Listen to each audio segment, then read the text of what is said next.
friends, welcome to the online session. Vande Mataram વિદ્યાર્થી મિત્રો, આજના ઓનલાઈન સેશનમાં તમારું સ્વાગત છે. આજના ઓનલાઈન સેશનમાં આપણે યુનિટ નંબર 3 LRM સ્ટોપ પોલ્યુશનની સ્વાપોથી જોવાના છીએ. આગળના લેક્ચર્સમાં આપણે ભણી ગયા ને કે પ્રદૂષણ અટકાવવું એ આપણા સૌની જવાબદારી છે. અને પ્રદૂષણ શા માટે અટકાવવું જોઈએ? તો કે પ્રદૂષણના કારણે આપણને ઘણી બધી તકલીફો થઈ રહી છે, આપણને ઘણા બધા નુકસાન પહોંચી રહ્યા છે. તો આપણે એ નુકસાનથી બચવું હોય, આપણા પર્યાવરણને બચાવવું હોય, તેમજ આવનારી જનરેશનને શુદ્ધ હવામાન પૂરું પાડવું હોય તો પ્રદૂષણ અટકાવવું એકમાત્ર વિકલ્પ છે. એટલે પ્રદૂષણ અટકાવવાના આપણે અલગ અલગ પ્રકારો પણ જોઈ ગયા. કે પહેલાં તો આપણે પ્રદૂષણના પ્રકારો જોયા કે લેન્ડ પોલ્યુશન એટલે કે જમીનનું પ્રદૂષણ, એર પોલ્યુશન હવાનું પ્રદૂષણ, વોટર પોલ્યુશન પાણીનું પ્રદૂષણ એન્ડ નોઇઝ પોલ્યુશન એટલે કે અવાજનું પ્રદૂષણ. આ બધા પ્રદૂષણોની સાથે આપણે એ પણ ભણ્યા કે આ પ્રદૂષણોને અટકાવવા હોય તો ધીમે ધીમે આપણે શુદ્ધ સ્વરૂપના ઉર્જાના સ્ત્રોતોનો ઉપયોગ કરવો જોઈએ, જે આપણા માટે ફાયદાકારક પણ છે અને તે આપણને સરળતાથી મળી રહે તેમ પણ છે. બરાબર સમજી ગયા ને પાઠને? Very good. હવે આપણે સ્વાપોથી ભણવાના છીએ. તો પહેલાં તો બધા જ વિદ્યાર્થીઓ પોતાની સ્વાપોથી સાથે લઈને બેસશે. બરાબર? અને હું બોલું એમ તમે જવાબ લખતા જજો. તો બધા તૈયાર છો ને? ચાલો ફટાફટ શરૂ કરીએ. સો ફર્સ્ટ ક્વેશ્ચન છે, read the following paragraph and answer the questions that follow. ફકરો વાંચો અને નીચે આપેલા પ્રશ્નોના જવાબ લખો. પહેલો સવાલ શું પૂછ્યો છે? Black smoke coming out of a factory chimneys turn the sky into a dirty colour. ફેક્ટરીની ચીમનીમાંથી આવતો કાળો ધુમાડો એ શું કરે છે? આકાશને ડર્ટી ગ્રે કલરમાં ફેરવી નાખે છે. રાઈટ યા રોંગ? Very good. શું આવશે? રાઈટ માર્ક કરો એમાં true. Second question, which are the causes of air pollution. Causes એટલે કારણો. તો હવાના પ્રદૂષણના કયા કારણો છે? તો smoke from a factories, harmful gases and particles from cars, trucks and buses and smoke from the fire and ચૂલા pollute the air.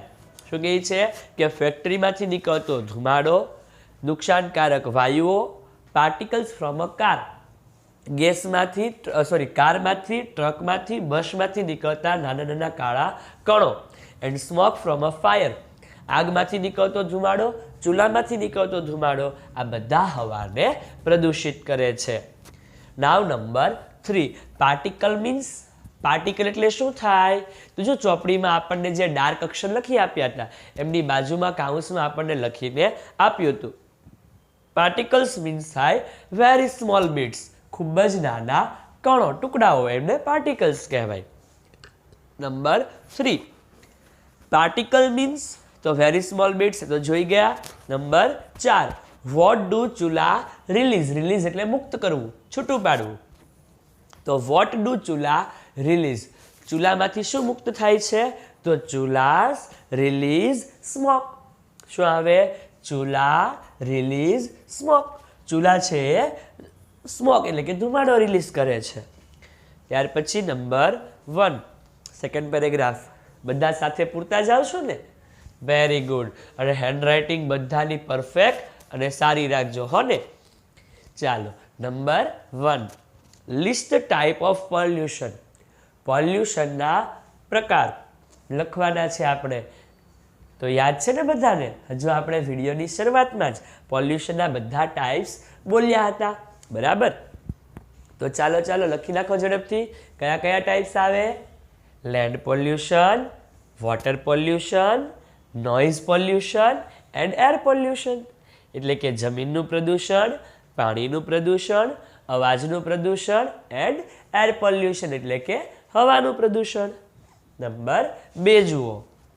What are the reason four land pollution and water pollution. શું કહે છે કે land pollution એટલે કે જમીનનું પ્રદૂષણ and water pollution પાણીનું પ્રદૂષણ. એના કયા કયા કારણો છે? તો લખો જોઈએ એમાં factory waste and household waste એટલે કે ફેક્ટરીમાંથી આવતો કચરો અને ઘરમાંથી નીકળતો કચરો.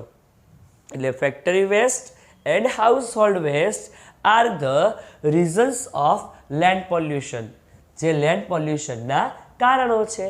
એન્ડ અને વોટર પોલ્યુશન, પાણીના પ્રદૂષણના પણ એ જ કારણો છે, કારણ કે આપણે જમીનમાં અથવા તો પાણીમાં ગમે ત્યાં કચરો ફેંકીએ છીએ. અને સાથે સાથે farm pesticides also pollute land and water, અને ખેતરની અંદર વપરાતા જંતુનાશકો પણ પાણી અને જમીનને પ્રદૂષિત કરે છે. Now number 3, what is the meaning of dump? ડમ્પનો મતલબ શું થાય? તો જુઓ શું ઓપ્શન આપેલા છે. એ થ્રો બેક, પાછું ફેંકવું, થ્રો અવે, દૂર ફેંકવું, થ્રો ફાર, અત્યંત દૂર કરવું, એન્ડ ડી થ્રો ફોરવર્ડ, આગળ ફેંકવું. તો શું થાય? થ્રો અવે. તો લખો એમાં option B number 4. Farm pesticides kill insect and create land pollution. જંતુનાશક દવાઓ છે એ કિલ ઇન્સેક્ટ, જીવજંતુઓને મારે છે, એન્ડ ક્રિએટ લેન્ડ પોલ્યુશન, અને જમીનનું પ્રદૂષણ કરે છે. તો શું આવશે? Right, very good. કરો એમાં right mark. Number 5, noise pollution is created by the sound of birds. Noise pollution પક્ષીના અવાજ દ્વારા ઉત્પન્ન થાય છે. કેવું આવે? False. Very good. Now number 6, what is the reason of noise pollution? Noise પોલ્યુશનના કયા કયા કારણો છે? તો લખો એમાં loud sound made by machines, machine દ્વારા ઉત્પન્ન થતા મોટા અવાજો, વ્હીકલ્સ, વાહનો, એન્ડ ધેર હોર્ન્સ, અને તેમના horn are some of the main reasons of noise pollution. એ નોઇઝ પોલ્યુશનના કેટલાક કારણો છે. Now number 7, use thoughtlessly in a sentence. Thoughtlessly શબ્દને આપણે વાક્યમાં પ્રયોગ કરવાનો છે. We should not use water thoughtlessly. આપણે પાણીનો વિચાર્યા વગર ઉપયોગ કરવો જોઈએ નહીં. તો we should not use water thoughtlessly. Now next, first one, ocean life is not affected by pollution. દરિયાઈ જીવન એ પોલ્યુશન દ્વારા અફેક્ટ થતું નથી. તો કેવું આવે? ખોટું, કારણ કે પ્રદૂષણની અસર તો દરિયાઈ જીવન પર પણ થાય. Number 2, appointed on a payment basis means કોઈ વ્યક્તિને પગારના ધોરણે આપણે નિમણૂક કરવી, તો એને શું કહેવાય? તો આપણે પાઠમાં જોઈ ગયા ને, એને શું કહેવાય? જો ઓપ્શન આપેલા છે, A hire, B hold, C rent, અને ડી નન ઓફ ધીસ. કંઈ યાદ આવે છે? Very good. શું આવે? A hire. તો બ્લોકમાં લખો એ અને બ્લેન્કમાં લખો hire. Now number 3, what do the hire men do at the polluted sea shore after the oil spill? શું કહે છે કે ભાડે રાખેલા વ્યક્તિઓ દરિયાકાંઠો પ્રદૂષિત થયા પછી ત્યાં શું કરે છે? તો the hire men clean up the polluted sea shore after an oil spill. ખનિજ તેલ ઢોળાયા પછી ભાડે રાખેલા લોકો એ દરિયાકાંઠો સાફ કરી આપે છે. Now number 4, what happens when the ships carrying petroleum have accident? શું કહે છે? પેટ્રોલિયમ લઈને જતી શિપ્સને જ્યારે અકસ્માત નડે ત્યારે શું થાય છે? તો when the ships carrying petroleum have accident, જ્યારે પેટ્રોલિયમ લઈને જતી શિપનો અકસ્માત થાય છે. There oil spill into the ocean, તો સમુદ્રની અંદર તેમનું ખનિજ તેલ ઢોળાઈ જાય છે. Number 5, use hire in a sentence of your own. તમારા વાક્યમાં હાયર શબ્દનો ઉપયોગ કરો. તો શું આવે? તો તમે તો કોઈ પણ વાક્ય બનાવી શકો છો, પણ આપણને વાક્ય જો પાઠમાંથી કે પેરેગ્રાફમાંથી મળી જતું હોય તો આપણે ત્યાં એ પણ લખી શકીએ છીએ. તો અહીંયા આપણને હાયર શબ્દવાળું વાક્ય આપણને આપણા પાઠના પેરેગ્રાફમાંથી મળી જાય છે, એટલે આપણે શું લખીશું? તો એ જ વાક્ય લખીશું. ચાલો લખો જોઈએ. Government has hire many people to clean up the roads. આપણે શીશોની જગ્યાએ શું કરી નાખ્યું? રોડ. Very good. એટલે શું આવશે? Government has hire many people to clean up the roads. Now we go for the next paragraph. ચલીએ, પહેલો સવાલ શું કહે છે આપણને? What make people and animal sick and why? કઈ વસ્તુથી અથવા કયા કારણથી માણસો અને પ્રાણીઓ બીમાર પડે છે? વાય, શા માટે? ચાલો લખો જોઈએ. Dirty air or a smog makes people and animal sick. શું આવે? Dirty air or a smog makes people and animals sick as it is hard to breathe in. એને શ્વાસ લેવામાં મુશ્કેલી ઉત્પન્ન કરે છે. Dirty water also makes them sick. પ્રદૂષિત પાણી પણ એમને બીમાર બનાવે છે. Now number second. What kills plant? તો ડર્ટી વોટર કિલ્સ પ્લાન્ટ. પ્રદૂષિત પાણી છોડને મારી નાખે છે. Now number 3. ખાલી જગ્યા ઇઝ હાર્ડ ટુ બ્રીથ. તો A dirty air, B compressed air, C clean air અને ડી ઓલ ઓફ ધીસ. તો શું આવે જવાબમાં? A dirty air. Number 4. Smog means? તો smoke with water, smoke mix with fire, smoke mix with ice and smoke mix with fog. તો લખો એમાં D smoke mix with fog. Number 5. Absorb means? તો A suck or a drink in, B to collect, C to drink અને D to pull. તો શું આવે? A suck or drinks in. તો બ્લોકમાં લખો એ, ખાલી જગ્યામાં લખો suck or drinks in. Now number 6. Unfit means? તો A good, B unhealthy, C healthy અને ડી ફેટ. તો શું આવે? બી અનહેલ્ધી એટલે કે અયોગ્ય. Now number 7. What happens when land absorbs too much of waste? જ્યારે જમીન વધારે પડતું પ્રદૂષણ શોષી લે ત્યારે શું થાય? તો when land absorb too much of waste nothing will grow on it and it become unfit to live on. તો શું કહે છે કે એ જમીન ઉપર કંઈ ઉગતું પણ નથી અને રહેવા માટે પણ યોગ્ય રહેતી નથી. Number 8. Use absorb in a sentence of your own. તમારા વાક્યમાં એબ્ઝોર્બ શબ્દનો ઉપયોગ કરો. તો લખો જોઈએ. Land absorbs rain water which gets store as underground water. Now next paragraph. Write down first one. What is not easy?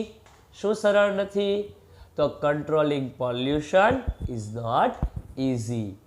પોલ્યુશનને કંટ્રોલમાં લાવવું સરળ નથી. Number 2. Most people find it difficult to ખાલી જગ્યા. તો લખો change their way of living. Number 3. Why do governments and big companies find it hard two introduce changes? તો લખો એમાં governments and big companies find it hard to introduce changes because they are often unpopular or expensive. Number 4. ખાલી જગ્યા can also help to reduce pollution. તો A small work, B small book, C small changes કે D A and B. તો લખો એમાં C small changes. Number 5. What should you do instead of throwing away things? વસ્તુને ફેંકી દેવાના બદલે શું કરવું જોઈએ? તો we should reuse things instead of throwing them away. આપણે વસ્તુઓને દૂર ફેંકી દેવા કરતાં એમને ફરી પાછી રીયુઝ કરવી જોઈએ એટલે ફરી પાછી ઉપયોગમાં લેવી જોઈએ. Now number 6. What is the meaning of word recycling given in the passage? Passage એટલે શું થાય? ફકરો, પેરેગ્રાફ. તો પેરેગ્રાફમાં આપેલો શબ્દ રિસાયકલિંગ. રિસાયકલિંગનો મતલબ શું થાય? તો લખો જોઈએ. The meaning of the word recycling is reusing the thing again and again. શું કહે છે? The meaning of the word recycling is reusing again and again. Recycling શબ્દનો અર્થ થાય વસ્તુને વારંવાર, અગેન એન્ડ અગેન એટલે શું થાય?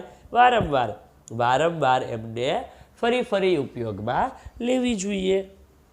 Number 7, name the cleaner form of energy. ઉર્જાના શુદ્ધ સ્વરૂપના નામો આપો. તો લખો એમાં વાઇન્ડ પાવર, અલ્પવિરામ solar energy are cleaner form of energy. Wind power એટલે પવન ઉર્જા અને સોલર એનર્જી મતલબ સૌર ઉર્જા. તો wind power and solar energy are cleaner forms of energy. ઉર્જાના શુદ્ધ સ્વરૂપો છે. Question number 2. શું કહે છે ક્વેશ્ચન નંબર 2? તો select the correct option which is nearest in meaning to the underline part of sentence. લીટી દોરેલા શબ્દો કે જે નિયરેસ્ટ મિનિંગ આવતો, લીટી દોરેલા શબ્દનો નિયરેસ્ટ મિનિંગ જે આવતો હોય એ તમારે વિકલ્પમાંથી પસંદ કરીને લખવાના છે. જોઈએ પહેલું વાક્ય શું કહે છે? The cat jumped over the glass of milk. બિલાડી મિલ્કનો ગ્લાસ હતો, દૂધનો ગ્લાસ હતો, એ જમ્પડ ઓવર એટલે એના ઉપરથી કૂદી ગઈ. જમ્પડ ઓવર એટલે શું થાય? કૂદી જવું. એટલે એના ઉપરથી એ કૂદી ગઈ. ધ મિલ્ક ખાલી જગ્યા the milk was spread all over the floor of the kitchen. Was spread એટલે શું થાય? ફેલાઈ જવું. તો દૂધ ફેલાઈ ગયું all over the floor of the kitchen. રસોડાની આખી સપાટી પર, આખી જમીન ઉપર એ ફેલાઈ ગયું. તો વોઝ સ્પ્રેડ એટલે શું થાય? એ સ્પિલ્ટ, બી ડમ્પ, સી વેસ્ટ અને ડી સોઇલ. તો પાઠમાં આવી ગયેલા શબ્દો હશે, બરાબર દિમાગ લગાવવો જોઈએ. સ્પ્રેડ એટલે ફેલાવવું અથવા ઢોળાવવું. તો શું થાય? Very good. શું થાય? સ્પિલ્ટ. તો લખો ઓપ્શન એ. સ્પ્રેડનો સમાનાર્થી શબ્દ શું થાય? સ્પિલ્ટ થાય. Very good. Now question number 2. When there is lot of pressure inside a cooker. જ્યારે કુકરની અંદર વધારે પડતું પ્રેશર હોય, દબાણ હોય, તો it whistle goes up. Whistle એટલે સીટી, ગોઝ અપ એટલે ઉપર જવું. And vapour come out. Vapour આપ્યું છે, વેફર નથી આપ્યું. શું આપ્યું છે? વેપર. તો વેપર એટલે શું થાય? વરાળ થાય. શું થાય? વરાળ. કમ્સ આઉટ એટલે બહાર આવવું. તો શું કહે છે કે જ્યારે કુકરની અંદર પ્રેશર વધારે હોય તો વિસલ ગોઝ અપ, પેલી સીટી ઉપર જાય છે. એન્ડ વેપર કમ્સ આઉટ અને એમાંથી વરાળ બહાર નીકળે છે. તો કમ આઉટ મતલબ શું થાય? તો A lies away, B release, C break out and D evaporate. તો શું થાય? B release. Very good. Now number 3. We feel that. આપણને એવું લાગે છે કે it is almost impossible. Almost impossible એટલે લગભગ અશક્ય હોવું. એટલે શું કહે છે કે વી ફીલ ધેટ, આપણને એવું લાગે છે કે ઇટ ઇઝ ઓલમોસ્ટ ઇમ્પોસિબલ, લગભગ આ અશક્ય છે. To stop people from breaking traffic rules. Breaking એટલે તોડવું, ટ્રાફિક રૂલ્સ એટલે ટ્રાફિકના નિયમોને, સ્ટોપ એટલે અટકાવવા. તો શું કહે છે કે આપણને એવું લાગે છે કે તે તદ્દન અશક્ય છે લોકોને ટ્રાફિકના નિયમ તોડતા અટકાવવા. તો એ થોટલેસ એટલે કે વિચાર્યા વગર, બી ડેન્જરસ એટલે કે જોખમી, સી એક્સપેન્સિવ એટલે ખર્ચાળ અને ડી હાર્ડ એટલે મુશ્કેલ, અઘરું. તો શું આવે જવાબમાં? D hard. શું આવે જવાબમાં? D hard. Now number 4. We should not throw away plastic bags. આપણે પ્લાસ્ટિક બેગને ફેંકી દેવી જોઈએ નહીં. We should find out a ways. આપણે તો રસ્તો શોધી કાઢવો જોઈએ. To use them in a different form. Use એટલે ઉપયોગ કરવો, ડિફરન્ટ ફોર્મ એટલે જુદા જુદા સ્વરૂપે. To make a different things from them. એમાંથી જુદી જુદી વસ્તુઓ બનાવવા માટે આપણે એને જુદી જુદી રીતે ઉપયોગ કરવાનું શીખવું જોઈએ. તો એ રિસાયકલ, બી રિટર્ન, સી રિફાઇન અને ડી રિફોર્મ. રિસાયકલ એટલે ફરી ઉપયોગ કરવો, મતલબ નવી વસ્તુ બનાવી એમાંથી કંઈક. રિટર્ન એટલે પાછું આપવું. રિફાઇન અને રિફોર્મ. રિફોર્મ એટલે એનું બંધારણ બદલીને નવી વસ્તુ બનાવી અને રિફાઇન એટલે શુદ્ધ કરવું. તો શું થાય? રિસાયકલ. શું આવે? રિસાયકલ. તો ઓપ્શન આવે એ. બધાને સ્વાપોથી પુરાઈ ગઈ ને મારી સાથે? Very good. ફરી પાછા મળીશું આવતા લેક્ચરમાં.